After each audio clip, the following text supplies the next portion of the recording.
क्या कांग्रेस पार्टी में अब राम विरोधी सोच के साथ साथ नारी शक्ति को लेकर भी सवाल खड़े हो रहे हैं? क्या कांग्रेस में अब सर्वाइवल मुश्किल हो रहा है या कांग्रेस को डिफेंड करना मुश्किल हो रहा है कि कांग्रेस को एक के बाद एक बड़े झटके लगते हुए नजर आ रहे हैं? अब ऐसा हम क्यों कह रहे हैं, इस वीडियो को आपको अंत तक देखना होगा इस बात को समझने के लिए। अगर आपने इससे पहले न्यूज 18 इंडिया का डिजिटल पेज यानी कि यूट्यूब पेज सब्सक्राइब नहीं किया है तो जल्दी से आप सब्सक्राइब कीजिए। लेकिन कांग्रेस को लेकर आखिर ये बयानबाजी क्यों हो रही है कि कांग्रेस में अब सर्वाइवल मुश्किल हो रहा है, या कांग्रेस की जो हिंदू विरोधी सोच है या सनातन विरोधी सोच है उसे लेकर तमाम नेता हो, प्रवक्ता हो, लगातार कांग्रेस और कांग्रेस के कई नेताओं पर आरोप लगा रहे हैं।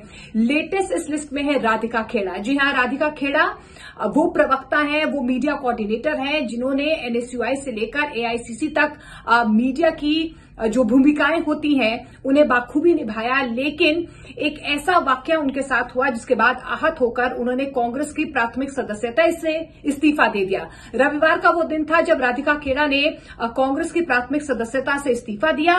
सोमवार को बकायदा उनकी तरफ से एक प्रेस कॉन्फ्रेंस की गई और प्रेस कॉन्फ्रेंस में उन्होंने कई सनसनीखेज आरोप लगाए हैं, कई बड़े दावे राधिका खेड़ा की तरफ से किए गए। लेकिन आज उन्होंने बीजेपी का दामन थाम लिया। हालांकि राधिका खेड़ा की ये नाराजगी क्यों सामने आई, उनकी तरफ से बड़े बड़े दावे ये किए गए। सबसे पहला तो उनकी तरफ से ये आरोप लगाया गया कि जब वो छत्तीसगढ़ में भारत जोड़ो न्याय यात्रा कर रही थी उस वक्त वहां के छत्तीसगढ़ के जो कांग्रेस के मीडिया कोऑर्डिनेटर थे या चेयरपर्सन थे, शंकर आनंद का नाम उनकी तरफ से लिया गया। उन्होंने कई बार उनसे बदतमीजी करने की कोशिश की, उन्हें कई बार शराब ऑफर की गई। जिस होटल में वो रह रही थी उस कमरे में कुछ लोगों ने उनका दरवाजा खटखटाने की कोशिश की।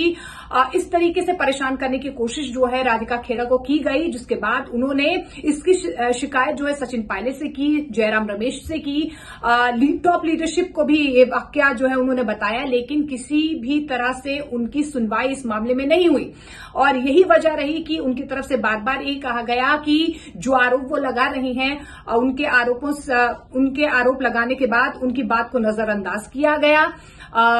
वो आहत हुई और यही वजह है कि उन्होंने इतना बड़ा फैसला लिया कि 22 साल के बाद उन्होंने कांग्रेस का दामन छोड़ दिया है।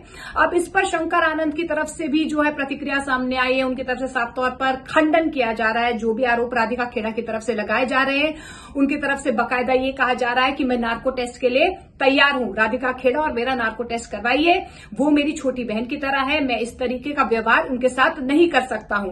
इसके अलावा राधिका खेड़ा की तरफ से उस वाक्य का भी जिक्र किया गया जब वो अपनी दादी को लेकर रामलला के दर्शन करने गई थी। उनकी तरफ से कहा गया कि एक हिंदू विरोधी सोच और सनातन विरोधी सोच के साथ कांग्रेस पार्टी आगे बढ़ रही थी। जिस तरीके से रामलला के जो प्राण प्रतिष्ठा कार्यक्रम में कांग्रेस के तमाम नेता नहीं गए, उसके बाद से ये जरूर कहा गया था कि आपको भी सनातन के विरोध ही कहना है।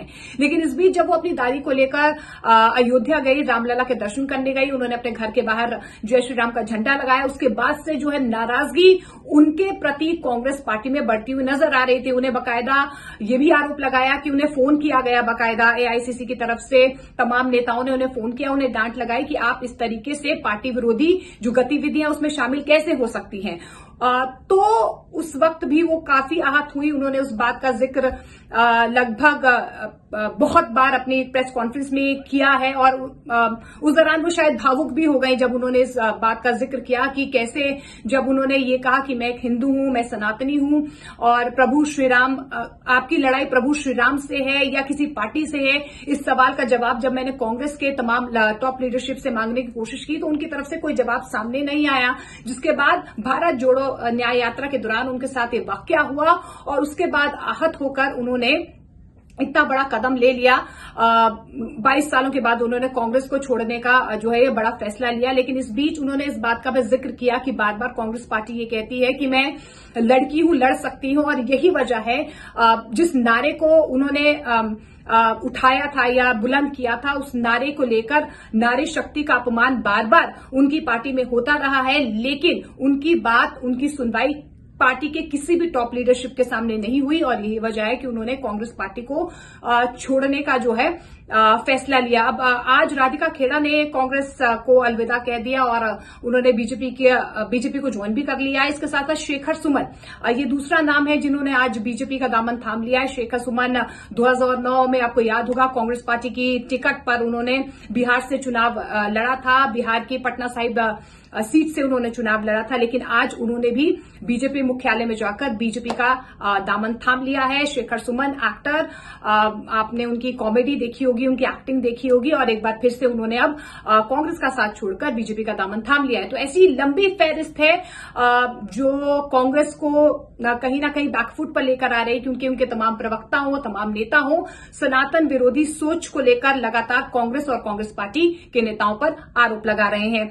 ये तो रही कांग्रेस पार्टी को किस तरीके से झटका लग रहा है, क्योंकि 4 जून से पहले ही जो कांग्रेस के विकेट्स हैं वो बार बार गिर रही हैं। अब मैच कौन जीतेगा ये तो देखने वाली बात होगी, लेकिन न्यूज़ 18 इंडिया पर आप बने रहिए तमाम लेटेस्ट अपडेट्स के लिए।